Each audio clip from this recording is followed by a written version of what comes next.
Hello, everyone. It's my great pleasure to welcome you to our last, but not least, meeting as a part of Life and Space Days 2025. This event is organized by Polish Astrobiological Society with the aim of popularizing knowledge about space biology and related sciences. My name is Paulina Kudzia, and I have the honor of representing Polish Astrobiological Society today. We are joined by Dr. Maksymilian Brzezicki, medical doctor and academic physician in the field of neurology and functional neurosurgery. He works at the University of Oxford and at the Department of Neuroengineering and Space Medicine at the University of Zielona Góra in Poland. He collaborates with Space Research Center of the Polish Academy of Science and University of Heidelberg. To be honest, I'm really excited to be the one to host your lecture, Max, because it's focused on the development of space sector research, especially space medicine, of course, but in my home country, Poland. So, Max, the floor is yours. Good evening, and thank you very much for that very kind introduction. For me, I have to say it's something different from usual, because usually I present all my research and all the results of my work that I've been doing for the last however many years, and then get to answer some questions. Now, today we'll be talking about the future. So perhaps the plans for the future and how we're going to organize it and how we're going to put together a plan for teaching space medicine. And it's one of those things that you think about in terms of development of the educational curricula and what to do to address your students' needs. But it's one of those areas that can be particularly challenging. And I'd like to talk about some of my experience in trying to organize them for my students at Oxford, and also with very, very very kind of pilot studies and ways that we can organize it in Poland as well, and what kind of hurdles and challenges we can encounter, as well as some of the things that may emerge from it. And before that, it's a very shameless plug for the Polish Astrobiological Association, that is a collaborative association with yours. And if you'd like to join us and think about space medicine in particular from the kind of physician's point of view, then you're welcome to have a look at their website as well. So why do we care about space medicine in general? You can say that we've got real patients on Earth, that we've got people we need to look after, that there are people in the hospital perhaps not receiving the best of care, or the care that we can still enhance. And as a student, you can also say that space medicine is something that will compete with your other exams. You'll have your physiology, you'll have your orthopedics, you'll have your neurology, and you've got your emergency medicine and so on. And it's sometimes very difficult to then come up in all that with a little bit of a space medicine module, and you can get understanding challenges from other professors saying, why should we commit to that, and why should we take the time out of our busy student's life to commit to learning about space medicine? Now, to that end, I usually reply, first of all, it's because it's interesting. Second of all, because it's challenging. And third of all, perhaps rather intriguingly, it is one of those areas of medicine when you can actually see if you understand physiology. Because it's almost too easy to learn about head injuries on Earth, and you can almost memorize all the pathologies and all the protocols and so on. But it really challenges you to think about what would happen if this took place on Mars, what would happen in terms of the physiology in different gravity, in different space settings, and for all the physics involved. And then you start thinking about how physiology changes, how shifts in fluid balances and gravity and so on can really affect the neurophysiology. And it tests whether you can understand the real way all these systems work, or whether you can just memorize the textbook, which I think is quite important. And to revisit the second point, I think students are generally quite interested in that. And whenever I flag up, though, this is some of the work we may be doing within space medicine. This is the scientific missions that we can have. How is the drug going to work differently in different scenarios on ISS and Mars and different exoplanets and so on? their interest is usually ignited by this kind of thing. So I think it's quite important for us to understand that this enthusiasm is also a driving force for how we can actually implement it. And with all those, we can go back to the drawing board, to the medical school, and then say, look, we've got a bunch of students who are really interested in this. We've got a strong physiological basis for learning about space medicine, because you can say that this is obviously all the knowledge that you're learning from other subjects, but applied given different circumstances. And in terms of getting a competitive edge, not all medical schools will offer, well, in fact, most medical schools will not offer a module or a student-selected component or a part of the curriculum that will be dedicated to space medicine. So this could be an interesting offer for smaller universities to gain that competitive edge, to be able to say, for example, from Girona Góra or from another place in Europe that may not be that known in terms of the medical curriculum, but this could be something that you'll offer to distinguish yourself from other universities in that kind of bracket. So I think it's quite interesting from that point of view as well. Now, in terms of what we can gain from it for the future prospects and how we can set up a curriculum like this, to have a separate subject can be quite difficult, and especially again in terms of the funding for it, in terms of who you hire to speak, and how you ensure that the quality of assessment and the quality of teaching is up to the standard, especially if you're dealing with people in already quite a niche area. It can help to kind of try to link to existing frameworks and to existing resources. And you can think of what is already available from the space agencies, from the UK Space Agency, from European Space Agency, for the Polish Space Agency. You can have a look at the NASA, obviously the American system that's quite well developed. You can have a look at certain auxiliary sciences, for example, telemedicine, artificial intelligence, and other kind of extreme scenarios, for example, in terms of extreme psychology and so on, when you can actually harness some of their teaching programs and simulation scenarios and modules to implement into the module that you are doing in here.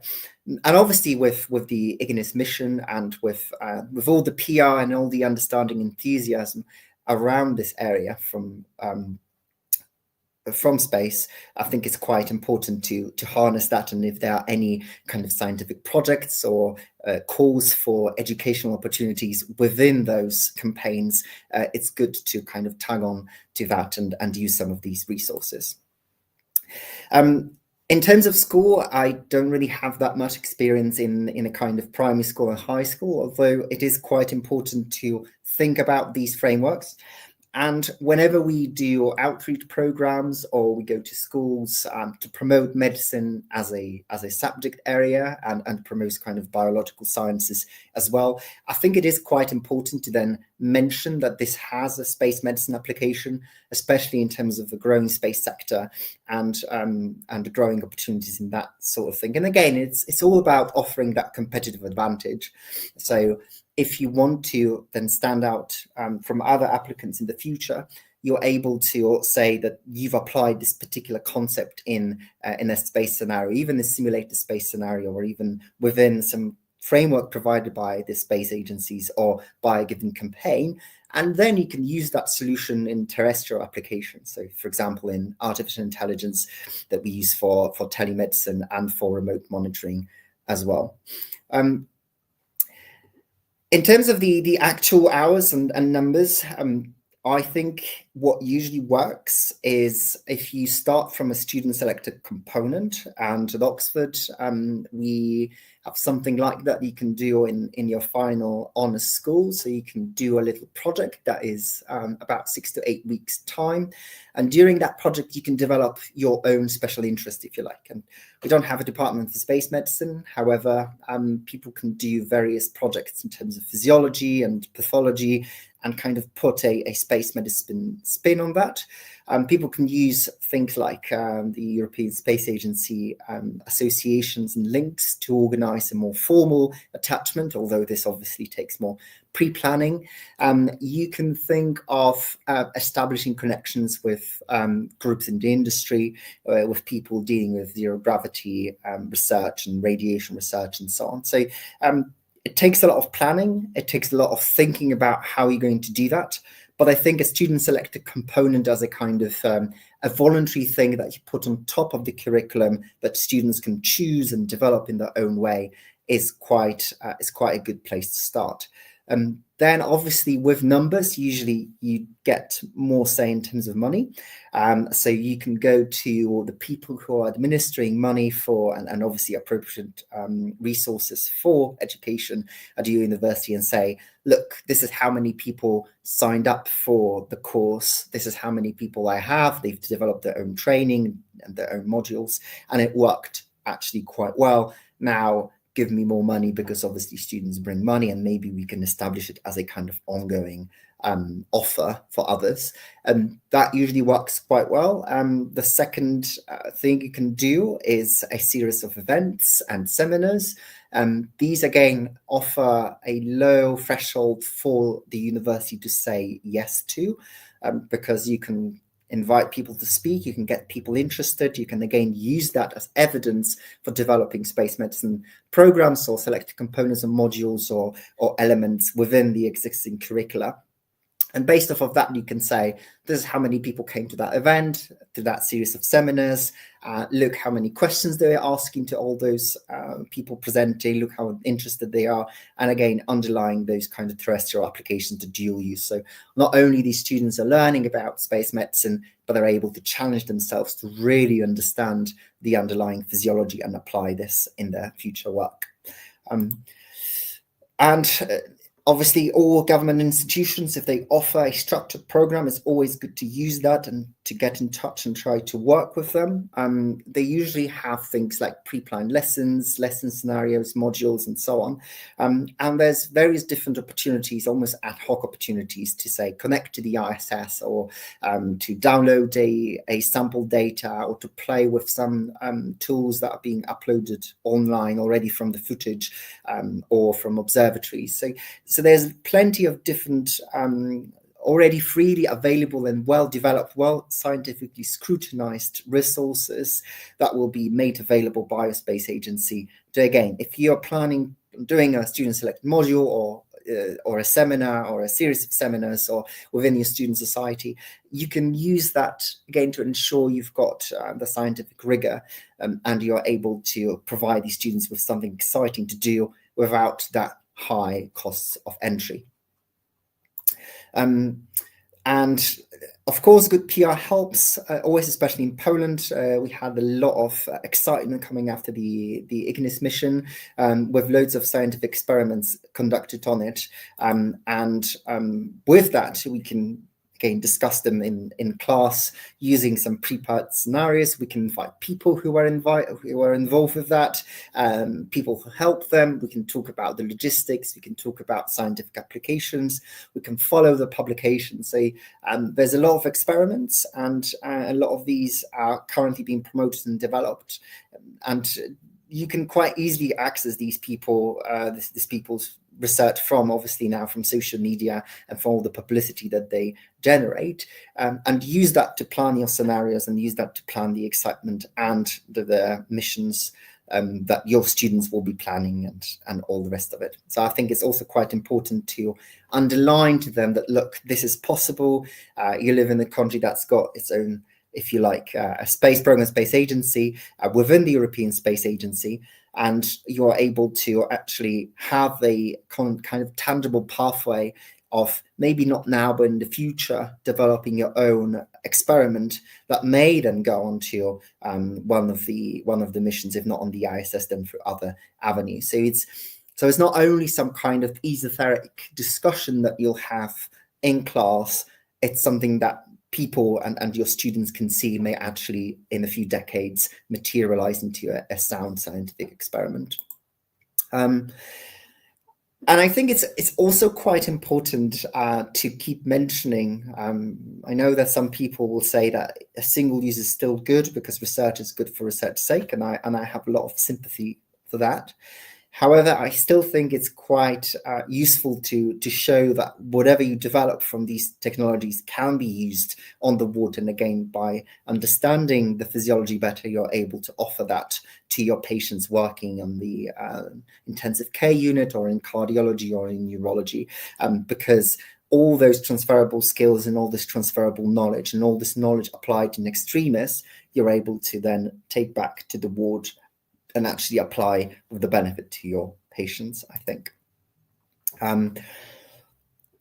It's important to think about good publicity as well. So whenever you create these kind of space medicine selected modules and components and student societies, it's good to have a good use of your social media, of seminars being publicized, not only to your intended target group of a few students, but to use the publicity methods available for your institution to get as many people involved as possible. Even if they won't sign up, or even if they won't be able to contribute there and then, creating a little bit of a buzz, if you like, around it and an excitement, and showing that this is a new area that's being developed. Even if students are and teachers are obviously kind of peripherally aware of that, I still think this offers a huge advantage then in terms of convincing the higher ups that this is something that's worth investing for long term, not only as a kind of ad hoc thing, but as something that will continue to flow in future years as a more systematic and standard way. So, of course, this is obviously some of the ideas, some of the experiences I've had. I don't think it's developed enough to measure any kind of success or to say that this is the best way of organizing it. But I think these are some universal lessons that can be learned, and together, I think we can create the future for space medicine, maybe as a subject, maybe as something that will be added on, maybe in the future, in a few decades, as a medical specialty within the European Space Agency frameworks. That I don't know, but I think it's important to keep people interested and to keep people hooked on space medicine, especially during the studies when we can actually get to those formative years of people still being naturally curious. And I think it's important to use that and to get them excited about space. So on that note, I'd like to thank you for listening to that short introduction, and I think it will be good to start some discussion and to answer some questions and see how we can exchange these ideas further.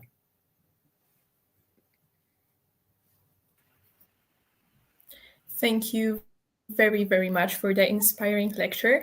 And now, like you said, it's time for a Q&A session. I would like to remind our listeners that they can ask questions in our chat on our YouTube channel. But first, I have a question for you. Are there other European universities introduction similar options to space medicine subject into their program? If yes, do you intend to cooperate with them in the future? Yes, of course. And in terms of the space medicine programs, obviously there are already established space medicine specialties in some countries. So, for example, the UK has an official space medicine program. Obviously, there's the European Space Agency Medical Center in Cologne that is dealing with a lot of space medicine, health and rehabilitation and examination and so on. So in terms of, this is not inventing something new, what I want to say. This isn't something that we can kind of say that this is the first thing we've done. It's important to collaborate with them, but again, you need to be kind of wary of different aims and targets. So obviously, if you are a space medicine physician looking after astronauts, you may not have time or resource to go and give a lecture at another university. And similarly, if you are a researcher working on your project, you may not have time to then go to another university and kind of and provide them with all the resources. So I think it's important to both collaborate on the basis of cross-publicizing, of thinking about how we can synchronize the curricula, of getting inspiration actually from countries that have already got developed pathways and to do that. But I think it's important to kind of see the perspective from another side as well. So say my student selected component that I can design for my students in Oxford, where they will be able, or in Zielonego will be able to go and use some of the data and calculate something and be happy with themselves, is not going to equate to spending 6 weeks in Cologne, for example. That you kind of have to think about this and have this perspective. And again, equally, the UK has an excellent framework for teaching space medicine through a master's at King's College that offers space and aviation medicine. And after this, you can obviously complete like a formal training pathway following the General Medical Council curriculum. You can go and do your other attachments with obviously aviation medicine, space medicine, pass exams, and so on. So I think it's good to collaborate, of course, but you kind of have to also have the sense of proportion. Some people have it developed, some people and some countries and universities will have 10, 20 years more experience in terms of providing formal teaching for people who will actually then go and develop their careers within the space sector. And if you're trying to provide something for students who are just interested, that's all good. But just have this kind of sense of proportion, I think. Sounds absolutely interesting. Okay, so I think now it's time for a question. Oh, yes, from our chat. So I will read for you. We started classes in space biology for master students last year. Students have various backgrounds. Which aspects of space medicine do you think would be the most important to include at basic level? So first of all, congratulations. It's really good to see space biology and space technology even. So I often see space medicine actually being done not from a kind of medical school point of view, but from an engineering point of view, or from a biology point of view. Because sometimes even those departments can be well ahead because they see these kind of direct applications. I think a basic course on how the human physiology changes in space would be good. So if you have an appreciation of how the brain works, how the gravitational forces shift fluids, how the respiratory system, how the cardiovascular system changes, how the muscular and bone system changes as well, and what kind of selection process is in place and what kind of rehabilitation process is in place later on, and how do we adapt in terms of sleep, in terms of isolation, in terms of increased cognitive load. All those different things I think is important to have in mind, and even an hour or a few hours just as an introductory course to people within biology or within engineering, I think it will be quite useful, because then it gives people a sense of, okay, so I can't really then, for example, if I'm testing a nerve cell tested on Earth will be behaving differently, or perhaps in certain ways differently, in certain ways in similar level to the nerve cell that will be uploaded on a rocket somewhere, for example. So I think to have a basic understanding of this is what changes in space really helps inform further kind of more specialized products. Thank you. What mission are you planning to prepare, and what dream mission would you like to perform?